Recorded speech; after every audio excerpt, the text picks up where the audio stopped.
Now, universal health coverage means everyone has access to healthcare services that they need of good quality without the risk of financial hardship.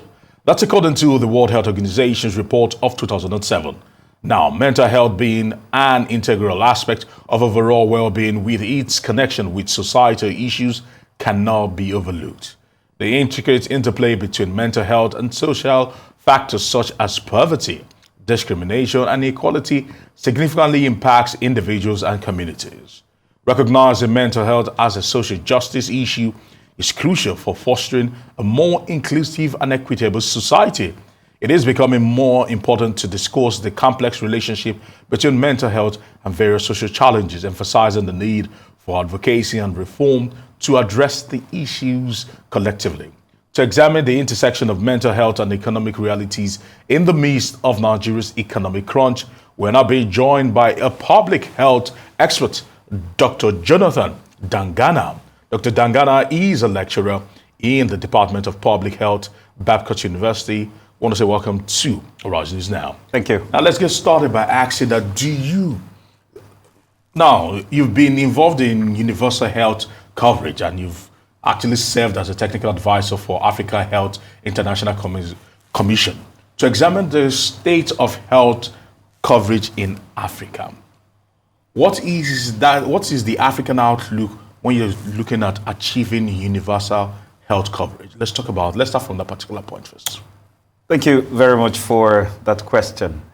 Amazingly, in the context of universal health, and you can see the interplay and mental health being also an integral part of achieving universal health as one of the key factors. Okay. In the continent of Africa, we have not done as much as we ought to do. And as a continent, the outlook is practically very poor, but all hope is not lost because there is so much more that we can cohesively and together can be able to do as a people going forward. And there are a number of factors that have contributed to seeing us being where we are instead of where we should have been.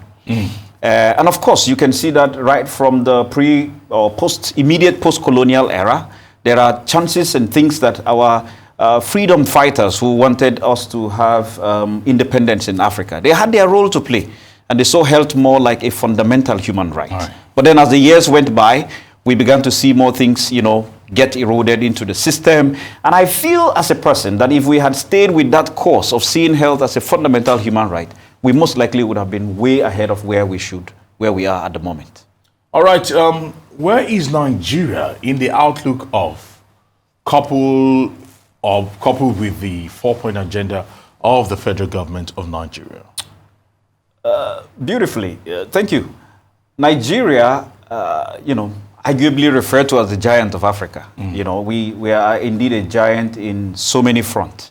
And in the issue and the aspect of health, we cannot be left behind. But then the reality is that when it comes to the indices of universal health, we are not a force to be reckoned with. True. And of course, I love the 4-point agenda that the present leadership of the Ministry of Health has brought to bear. And one of the most important things for me is the fact that it's not a white-collared, expectation. There are 4 things very clearly. Look out for me in the next few years as I pilot the affairs of the health sector.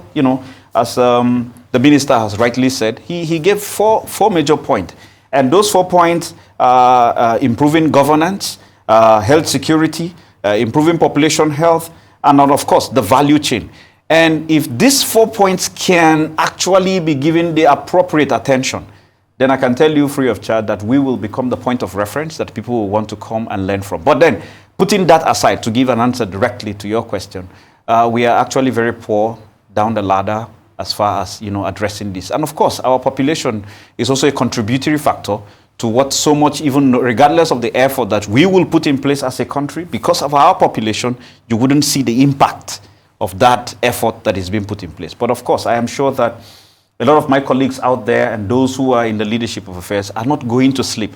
But our population, more work needs to be done going forward for us to achieve that. All right, a place where people will say the leadership has gone to sleep has to do with health workers migration. We've spoken about this time and time again. And a lot of people have asked the question, is there an end to sight to this? Because we need these people if we're to achieve a holistic and a very boisterous healthcare system in Nigeria. Migration of persons will continue to be a reality, that globally. And amazingly, let me put it this way, maybe because it's Nigeria, so it's important that we focus on Nigeria. Yes. But the issue of health migration is something that every country is being confronted with. In fact, as at September of the passing year, Nigeria alone, we have exported over 12,000 nurses. And even if all of them will return, they are still not sufficient for our population. Is there an end in sight? No way. But is there anything that we can do to cushion the effect? Absolutely. There are a number of things that can be done, should be done, to ensure that we can be able to cushion this effect. But then, of course, as an entity, that is the Ministry of Health and other active stakeholders within the interplay of that sector, there is a limitation of what you can do. You cannot tie people to a place when they are ready to move to go to where they want to go. So, but then of course, can we begin to look at a new dynamics? Is there something that the Ministry of Foreign Affairs can play into this? So say, oh, okay, as we migrate people, can we have technology come in? You know, so it looks more or less like a trade by barter. After all, there are some people who have left, not primarily because of what I will call Naira and Kobo. Some is because the tools to even function appropriately is not available. So it means that if such things can be done, then that population that is living for that reason, we can be able to salvage that population. And then, of course, when that happens, then you can be able to start thinking of, okay, maybe others who are in need of money, then we can begin to think of how, you know, those individuals who fall in that bracket can be dealt with. So what can we do differently to help the health sector in Nigeria? Because you've spoken about the fact that it's looking like the ship is sailed already in terms of those that have made up their mind and want to leave. Yeah. But what can we do differently so that the ones coming behind, we do not lose them also? I think there is a need for what I will call a resensitization of nationhood. But beyond that, or before that, we must also learn to galvanize the existing structure. So, for instance, we have way before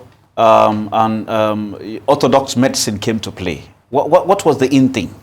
Okay, can we begin to galvanize our African traditional healthcare system to see that even if it means that they will be a supporting tool to strengthening our primary health care, they can help to deal with issues that have to do with some preventive care, then it means that at the grassroots level, there is something that is already existing that we are leveraging upon that can be able to boost what our outlook looks like.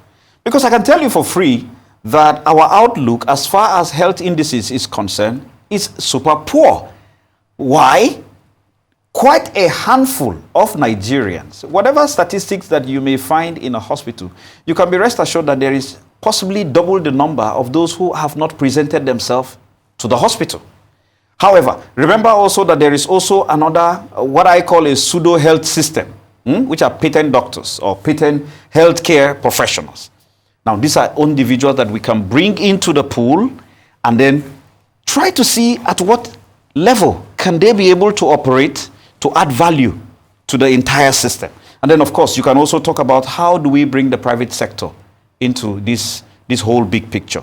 I often say this in my class, and I tell my students that in every remote Nigerian village that I've been opportune to step into, there is always a bottle of alcohol. But then again, in that same remote village, there is no presence of essential drug for a person who is dying. So the big question is, how can we leverage on this supply chain system that this other entity has put in place that we can also be able to leverage on to say, okay, let's use this same supply system and see how we can be able to cushion our effect and going forward. Of course, if you go into that, there are also other intricacies that are involved in ensuring, or do we even have the drugs? But can we even have the system in place? And then, of course, when the system is in place, then every other thing can begin to look into it. And then, of course, we can have active civil service, civil society, just like we have in Nigeria. How can we leverage on our civil society to hold government, to hold leadership accountable? Because quite a handful of time, you see a lot of laxity within professionals, within the system, and it looks like a norm. Until we begin to learn to hold individuals accountable, then the story will continue to be just like every other one. All right, finally, before we wrap it up, I would like to find out from you. Yeah. I want to get your perspective on this. Do you think we're funding health well enough in Nigeria? Well, that is a tough one. But the objective answer is no. It's absolutely no. We as a country hosted in 2001, which is generally referred to as the Abuja Accord. And what is the simplicity of that? Can we allocate 15% of our national budget to deal with health? Between that, when that declaration was made to date, as a country, we have not been able to achieve that. There are only 2 African countries that have been able to get to that stage. And that is, and the record have shown, those countries who have been able to do that, you will see that their own health indices are fundamentally different from ours. But can we do differently? Yes. Is the willpower there? Yes. How can we do? Until we learn to see that everyone is a human being first. It's not a matter of who can pay more. But can I see you more as a human being? And then deal with you from that perspective. I want to say, Dr. Dangana, I want to say thank you very much for joining us here Thank you. on Arise News Now. Thank you.